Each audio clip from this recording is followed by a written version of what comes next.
what's up, everybody? I'm Matt, the vocalist of Cryptopsy, and you're listening to my podcast, Vox&Hops, where I sit down with fellow metalheads and we talk about their lives, music, and craft beer. We are on our last weekend of the Heavy Montreal interviews. I had such a great time at Heavy Montreal. It was just so cool, such a great lineup. It is really one of the best metal festivals in North America, and as I mentioned many times in all the interviews, I'm extremely proud that it's here in Montreal, my hometown.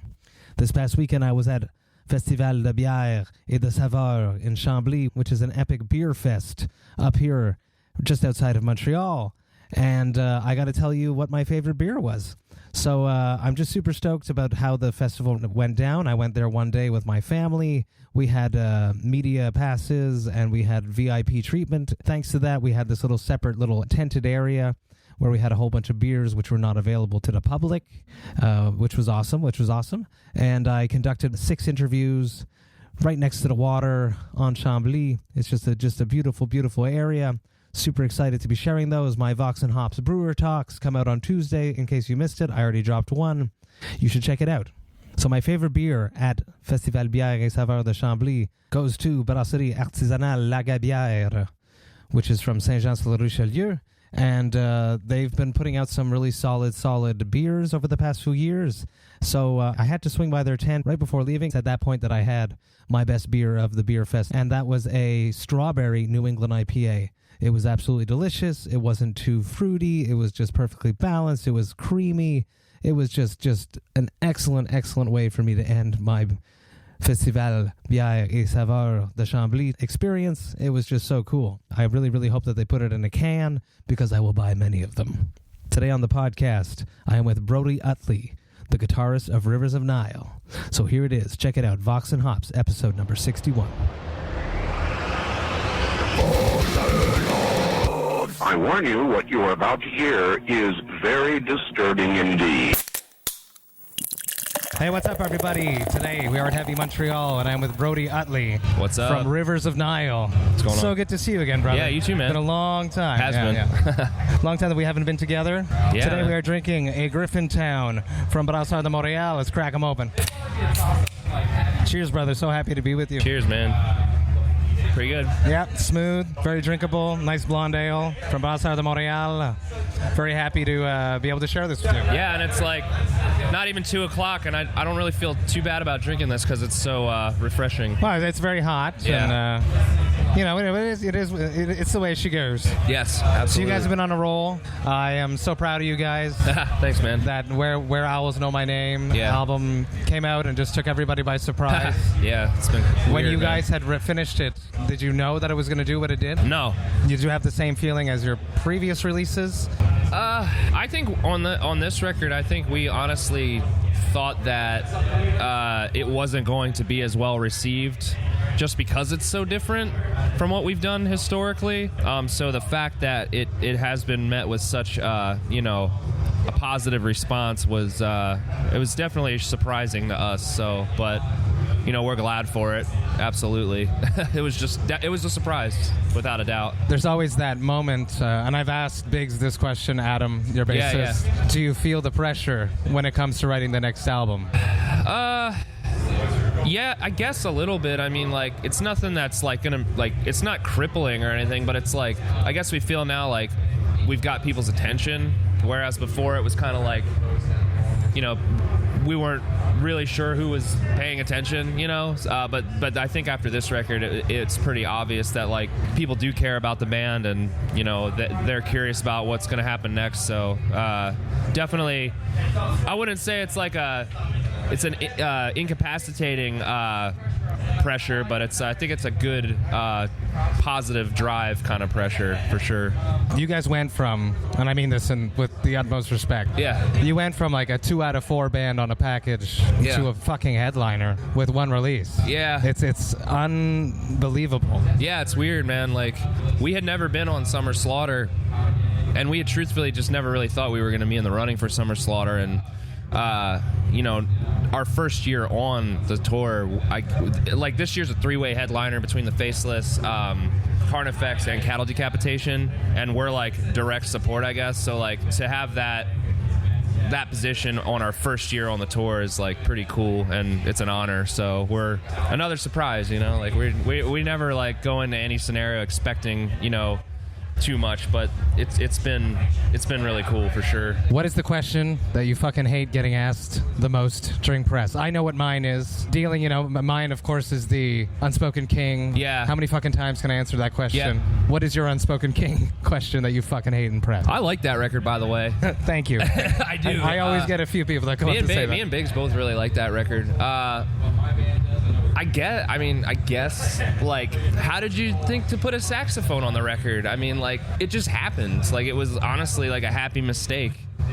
You know, I feel like it was a drunken decision. A drunken chat that turned into reality. It was just like, it wasn't drunken. It was just like, I had a friend who played sax, and we had these parts that were like empty, and I was like, you want to try it? And he was like, yeah. And it was just kind of a happy accident. There was no moment where I was like, this is it, you know? Yeah. Like, it was just like, well, let's see what happens. And I don't feel like you guys have to stay married to it either. No, not at all. You know, I don't think it's going to go away completely, because I know, you know, our fans do love that, you know, aspect of the band, and I think to completely remove it from our sound would be, you know, detrimental at this point. But almost, I think maybe if we use it again in the future, it might be in a slightly less conventional way or slightly less obvious way. So, yeah. But the saxophone stuff, it's just like, you know, and I know we did it to ourselves because we put a saxophone on a record, so of course everyone's going to ask how we came up with that idea. But, yeah, I guess that's my question. That's my Unspoken King. Yeah. What was the soundtrack to your youth? Did your parents listen to music? Did you grow up in a house with musicians? Tell me a little bit about that. Yeah, so my dad played guitar growing up, like just acoustic fingerstyle guitar, and he would always play like old like rock records in the house, like all old prog rock records, you know, Pink Floyd, early Genesis, Yes, Fucking King right. Crimson, Yes, Moody Blues, all that stuff. So like that's what I grew up around, you know, the Beach Boys, the Bee Gees, like all that stuff. And then when I was like, I don't know, maybe 14, I discovered Children of Bodom, and that's kind of where everything sort of, you know, changed, and I started getting into heavier and heavier music. And you know, None So Vile was actually one of the first like more extreme records that I listened to. As Biggs, that's fucking awesome. Yeah, Biggs actually gave it to me because he was in a band called Age of Plague that literally just sounds... I think he opened for us once, actually. I think so too. They literally just sounded like early Cryptopsy. Not as good, but like, yeah, like early Cryptopsy. And he was obsessed with like Eric's playing, and that's like still to this day one of his biggest influences, I think. And shout out to Biggs, the original Biggs, because we called him Biggs too. Oh, really? It's so funny. That's so weird. Yeah. But he was obsessed with Cryptopsy, and he gave me And Then You'll Beg, Whisper Supremacy, and None So Vile, and those are actually three of the first like extreme metal records that I got into, besides like, you know, Domination and I think Nihility from Decapitated. So that was the gateway, really. Pretty cool. Are you a craft beer enthusiast? Yeah. I've tapered down in the last like 6 months, just because I'm trying to like exercise more and, you know, just, you know, take a little bit better care of myself. But I'll still crack open some good craft brews every now and then. What would be your favorite craft beer from back home? There's a brewery. You guys are from Philly, I want to say. Yeah. So Victory makes a double IPA, or an Imperial IPA. I can't remember which it is, but it's called the Dirt Wolf, and it's like 8 or 9%. And yeah, man, it's just like, normally, you know, when you start getting in the upper register of those percentages with the IPAs, like, it starts to just become like a palate wrecker, and it doesn't really have a whole lot of like true flavor. But I feel like that's one of the few that like retains like a really good taste at the higher percentage. So as far as like IPAs go, that would be it. I really like, is it North Coast that makes Old Rasputin? No, but I know Old Rasputin for sure. Yeah, that beer, that's like my favorite for like the winter time. The delicious, cozy stout. Yeah, and I guess I really like. Is it Jayalai or Yayalai? Yes, from Cigar absolutely. City. Yes. That's another one of my favorites. So there was a time, man, where like, you know, I was like buying, you know, cases like just, you know, every couple weeks. Like I was like full on board with it, but like I said, I've kind of tapered back a little bit. But yeah, like those would probably be my top 3, I would say. Do you remember your first beer? I remember my first good beer, which was a Sierra Nevada Torpedo, and that kind of like catapulted me into the world of craft beers. Because before that, I was kind of just like whatever they had at the party, you know, Keystone Light or whatever ice, natural ice. Yeah, light. just crap. But I do remember the Torpedo. I remember tasting it and being like, this tastes like dish soap. How could anybody ever like this? And then I just kept drinking them, and I was like, oh, okay. I love dish soap. Yeah, apparently I love Dawn. Yeah.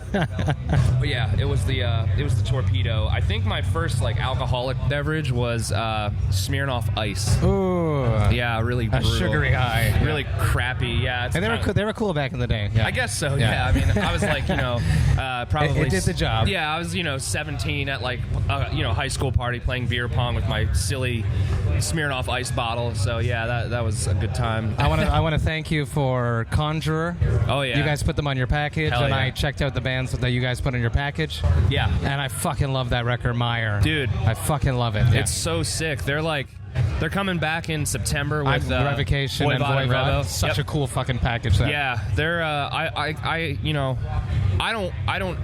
I wouldn't ever take credit for anything like this, but like I do feel good that we were the first band to bring them over to the States, because I feel like I don't know, where are they from? Sorry, they're from the United Kingdom. Oh fuck, I thought they were from the States. No, they're from a town called Rugby, which is actually where the sport was invented. I hope so. If not, it was just it's a lie. Yeah, exactly. So they're from there, and we're actually the first time they've been to the States was with us. So I feel good about that, because I think they're going to get some good opportunities from here on out. So it's cool. Fucking right. What does Rivers have coming up next? Next we are going to Europe and the UK, and we're doing a headlining tour with Black Crown Initiate, Maul, and Orbit Culture, and we're going to be playing our entire new record, Where Owls Know My Name, from front to back, with the saxophone player that played on the record, Zach Strauss. So who is not the guy that toured the States version? No, Zach's a teacher, so you got to get time off. Yeah, so he actually, I think he took the semester off or something, and he's coming on tour with us. So that's cool. That's fucking awesome. Yeah, good for him, I guess. Well, Brody, thank you so much. I know you're busy. Thanks, man. Enjoy the rest of Heavy Montreal. Cheers. Thank you so much for sitting down, drinking beer with me. Hell yeah. Hey, thank you all for listening right to the end. You know that I love and appreciate that. Brody's so cool. I love Rivers of Nile. I really, really actually am a fan of the band. I find myself listening to their new record, Where Owls Know My Name, quite frequently. I keep turning back to it. It's one of those albums that I keep re-listening to, which is awesome, and I love when that happens. So I'm super proud of them, and I'm super stoked to see what the future holds for them. I want to know where they're going. I want to hear what this next album is going to sound like. I'm super curious, but I support them no matter what direction they go into, and no matter what styles they choose to incorporate, because in life, as a musician, you should be free, because that's what music's all about. Don't forget to check out the other episodes that came out this week. I started off this week with Dan Jacobs from Atreyu, and I also have Blair Youngblood from Mountain Dust. So check it all out. I hope you enjoy your week. I hope you enjoy your weekend. And remember to enjoy life, metal, and craft beer. Cheers, Vox and Hops heads.